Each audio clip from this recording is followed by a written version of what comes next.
We're here at Mabula in the Limpopo province. Part of our job here is conservation. With the conservation, of course, comes the threat of poaching, especially in this day and age. And we've just found some spoor that we're just going to follow up on. We're not sure what it is at the moment, but every spoor that we do find is considered a potential threat. But we're just going to climb off now quickly and go and have a look and see what we can find. What we start looking at is the area. We look for spoor, the number of spoor that we're going to try and find. If there's more than one, then we're going to start looking a bit. Usually these guys operate in pairs or in threes.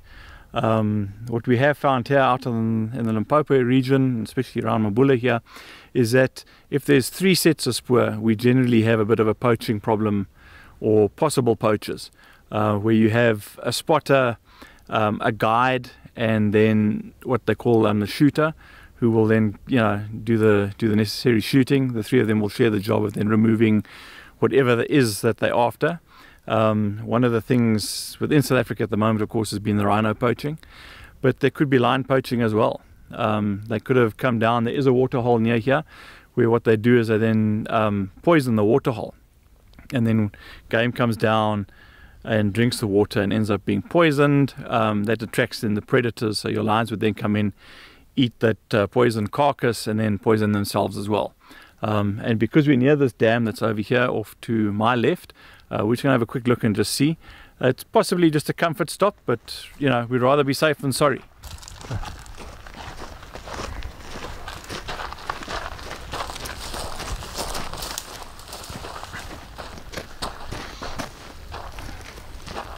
So yeah, so far we've got 1 set of spoor here.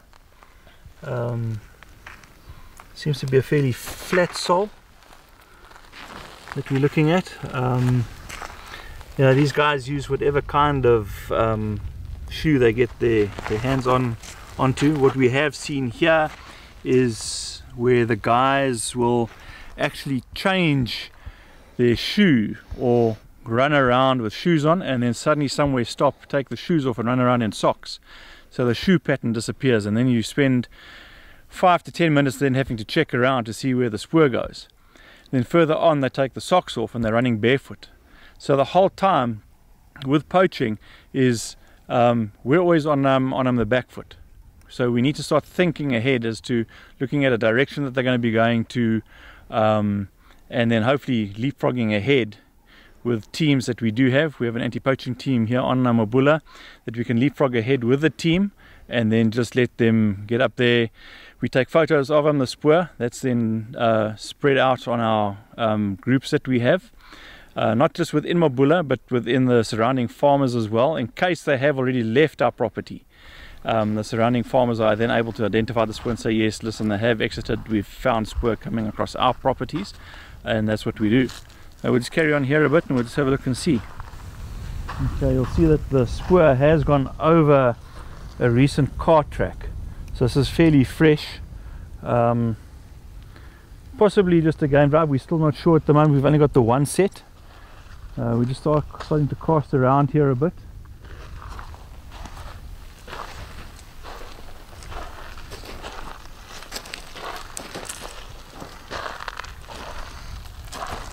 Okay, we've picked up another set here that's got a pattern on it. You can see with like an arrow shape on it. We're looking at the moment here at the heel of the shoe. There's the ball, and yeah, they're both heading off. It's alongside this other flat sole that we've picked up. They're heading off into the bush here ahead of us.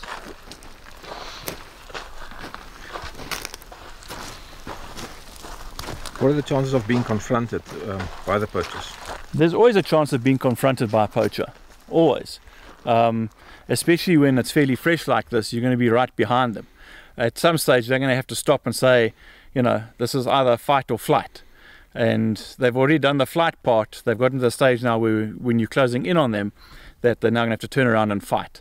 So there is that chance, very good chance of it happening. It doesn't matter where you are, unless the spoor is old and you a good couple of hours behind them.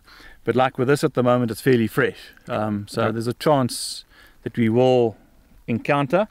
We'll just carry on ahead here and just have a look and see where it goes to. How can you tell if a spoor is fresh or older? You start to look at the shape of the spoor, especially the edges of the spoor. They're fairly sharp when it's fresh like this. There is a bit of a wind blowing, so with the wind as well, you then start to get fine dust that'll start to fall into the spoor. You also have leaves that would blow in, type thing. This one, you can see the spoor is stood on top of the leaves that are down here. So this is fairly fresh. This guy or person hasn't been here less than probably about an hour ago. It's still very crisp. The leaves have been trodden on. You can see how the leaf here has been pushed in under the sand, and that's what we look at. It's just the freshness. You then also start to look, especially in the early mornings, if we pick it up in the morning, is your nocturnal insects and maybe animals that have walked. And we then have a look. One of the things that we do know is that certain insects, like the antlion larvae, only move around in the early mornings. So if there's an antlion track going over that spoor, we then know that we're at least probably a good couple of hours behind. Sometimes it could be an hour, but sometimes it's more than that. So that's what we look at as well. You've got to take the climate, the weather conditions into consideration. Wind, if you have a heavy wind like we had last week, spoor disappears within an hour. It looks like it's an old spoor, and you've then got to now decide what is and you keep on following. Somewhere along the line, something's going to give a hint as to what we are able to find. It might be a broken piece of grass. It could be a branch on a tree.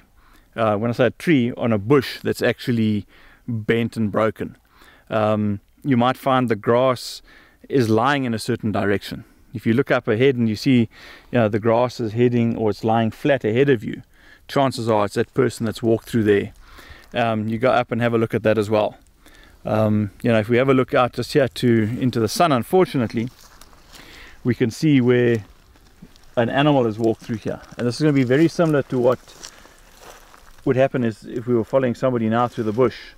We'd have this grass having pushed forward. So those are some of the things that we consider when we're looking at spoor and a possible incursion. Is it true that a game ranger or someone like you in conservation is in some kind of danger or all the time, and you have to be very vigilant, whether it is of animals or of poachers? You always got to be vigilant, but you also have to have a respect for the environment that you're in. It's not just about this, as you say, it's the animals as well. We could possibly head down here now and we could bump into an elephant, a buffalo, a rhino, a lion, a leopard, and either scare it, which it'll flight, move off, or decide, listen, you're a bit too close, within the comfort zone, turn around and have a go at us. So it's not just the human element, we have the natural element as well. And it's not always just the big animals. I've had it in past experience from years working in Pilanesberg, where two game scouts moved around a bush. One went left, one went right, and one got taken out by a wildebeest. So it's not just the big and hairies that everybody says, you've got to watch out for. The small things can also hurt you as well. So there's everything that you have to look at. So yes, your life isn't so much endangered. You just need to be aware of where you are, the situation that you're going into. And then, you just got to make sure that you come out on the other side. And that's what we train for. That's what you train for. That's what you pick up. We train on a regular basis, where we'll lay tracks and put down tracks and let the anti-poaching unit come through, pick up tracks, where we'll do mock setups of a poacher or possible suspects, and take them through areas where we know they're going to have to bump into some of the bigger animals. And then with that, of course, is the spoor gets covered up. So then to pick up on that. And then what happens when they hit a contact? Who does what and what's expected?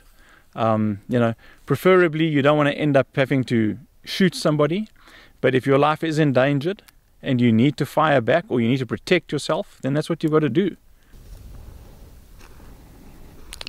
So Donald is on the phone right now talking to other rangers in the area.